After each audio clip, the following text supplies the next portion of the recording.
Buongiorno. Welcome to Wine Novice. My name is Jim Campanini. I'm the editor of The Sun, and today is our first video detailing the fascination of the world of wine. I was never a wine drinker, believe it or not.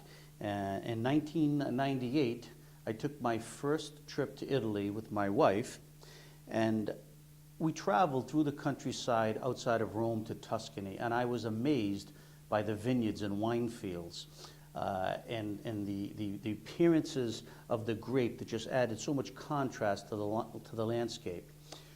My true fascination began when we would stop at the little paese, the villages, and eat the local food, and then they would serve us the local wines. These wines had no label on the bottle. Naturally, as a first-time traveler to Italy, I was concerned. I said, what is in this bottle? And I wanted to make sure that, hey, I was concerned. But the first taste out of the bottle, I learned that the Italians are very, very concerned and they love their wines. They would not give you anything that they would not give their family. And to prove that point, these wines were cultivated and grown and distilled and fermented by the local families. They wanted you to sample their wine, and it was the most fantastic experience that I had ever had up to that point.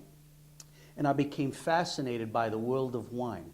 And the thing that really intrigued me was not just drinking the wine, but as I learned in Italy, pairing the different wines with food to enhance your taste buds and that dining experience. Now, I came from an Italian family where Ma put the veal palm on the table, everybody dug in. We just ate and enjoyed ourselves. But, I really liked the experience. I loved it then, but the experience now, knowing about wine and what you were drinking.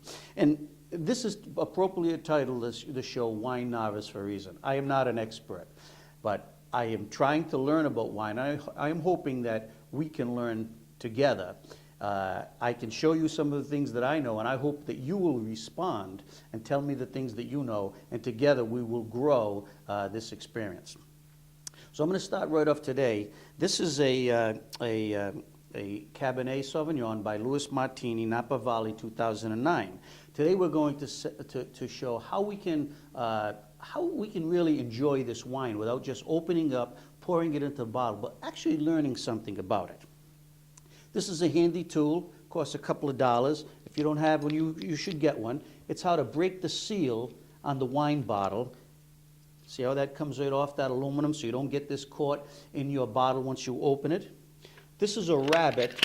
You should have a good corkscrew. This is a rabbit corkscrew. They're on sale over the Christmas season for about $39. Sometimes you can get them even cheaper. Wine Enthusiast sold this. I saw this at Macy's. With my 20% off, I got it a lot cheaper. Look how simple this is. Okay? 2 touches, comes right out. Now, what I want to show you today is there are 5 different ways that you can learn to experience wine and enhance your knowledge about it. I'm going to pour a little, pour two mouthfuls. You can do this exercise. Pour about 2 mouthfuls into a glass. As I've learned in my wine experience, it's a fascinating what comes out of this bottle. The Egyptians have been growing wine for the first books about wine in Egypt date back to 2,500 years. Okay, they had a different fermentation process than what happens today. But learning what is in this glass could really tell you something about where the wine was made, okay, how it was made, whether it's an old wine or young wine. Old wines come from Europe. Young wines are basically in America, Argentina, Chile, all the new countries now that are producing wine, okay, outside of Europe. But I want to tell you about the 5 S's. And wine masters will tell you this, the basic learning structure about wine, okay, and how to appreciate it. The 5 S's. See the wine, swirl the wine, sniff the wine, sip the wine, okay? So this will lead to your enjoyment as you appreciate the wine. What do I mean by see the wine? Well, look at that glass. Tell me what color that wine is. If you put it now against that white, you could see that as almost a garnet. This is a Cabernet Sauvignon. That tells me a little about the wine. It's a full-bodied wine with a thick grape. That's right. There are different sizes and different thickness of that grape that actually lead to the structure of the wine. Wines could be all kinds of colors, and actually white wines, when you look at them, we say they're white, but they're actually golden, yellow. They could be somewhat salmon, or rosé. And red wines can go anywhere from, a brown, a brick, right up to a purple, a garnet. So, you're never wrong when you say what is in that glass and what color it is. The question here, the thing that we're going to try to learn is how to make distinctions about that wine. So we look at that wine. Just a little hint. White wines actually grow deeper in color as they age. Red wines actually lose color when they age. Just a hint for you. Okay? Next we're going to do is swirl this. And what you see people at restaurants, and they know a lot more than I do. They swirl their wine and without spilling it. You can get better at this. I would keep this on the table, okay, and just swirl a little in the glass.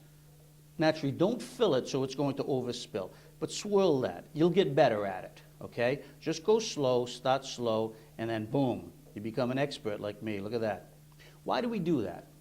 Wine in the bottle, okay, has been released. Well, there's oxygen in the bottle, but not much. This oxidation, that's what we do when we swirl this wine. It actually puts the oxygen to the wine and actually releases some of the aromas. Especially in young wines, that's important. Older wines, you don't want to do that because it could destroy the aromatic quality to it. So we give it a little swirl. Next, we sniff the wine.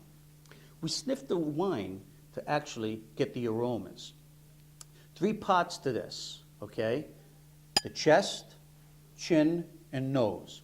Why we do this? Well, if you can smell the aromas from your chest, you know that wine, okay, is very, very aromatic, all right? A lot of fruity flavors, lemon zest or whatever could be in it. I'm smelling this, Cabernet. I really don't detect a whole lot there. Put on my chin. Oh yeah, now the fruitiness comes through. Different smells. Put my nose in it, and don't be afraid to do this, because this is important. That's where you get to use your senses. And once again, nothing is ever wrong. What you smell might be different from what your partner or your friends smell. The thing is to learn these techniques and to improve upon them. Now let me see what I smell in this. Raspberry.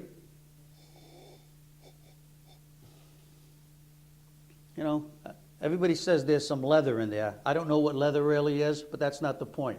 I can smell I can detect a little raspberry. I know there's a fruitiness taste in there, a flavor and aroma, and that's good enough for me right now. Okay? Now what we're going to do is the best part. We're going to sip. Okay? Now you want to let that wine stay on your tongue, so it really expands those sensory taste buds in your mouth. And you want to think about what is going on in there when you take this mouthful. And then you're going to swallow it, okay? And there's another distinction you should make. Is it a long aftertaste, a short aftertaste? What do you feel and what do you taste as you go through this exercise? And once again, nothing is ever wrong. It's you trying to learn about this wine and what makes it so good. So let's take a sip.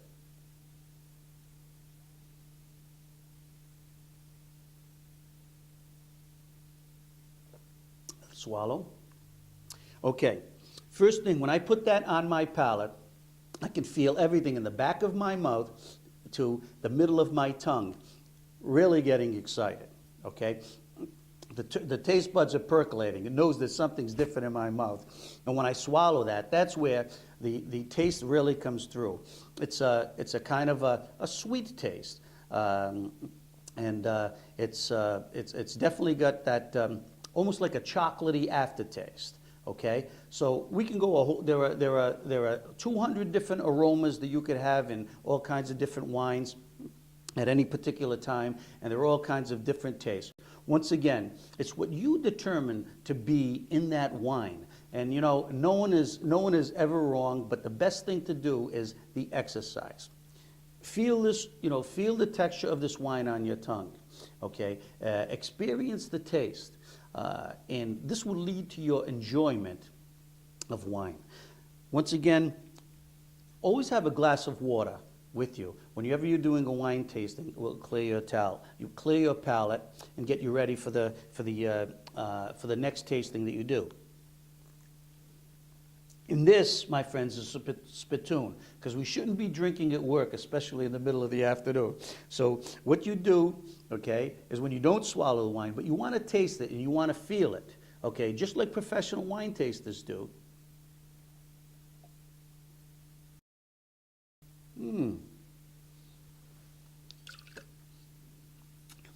You swirl it around, taste it, experience it, try to do it a little better than that, and tell your friends about it. So remember, you're going to see that wine, you're going to swirl that wine, you're going to sniff that wine, and then you're going to sip it, okay? And don't forget the chest, chin, and nose test. And you'll get better at it, just like I will get better at it, okay? So try this and enjoy it. You can do it with friends. As we go along in this class, we'll learn that what goes good with this wine and other wines, cheeses, other foods that will really lead to your experience of enjoying this wine and knowing a little bit more about it. So, from the wine novice, good day.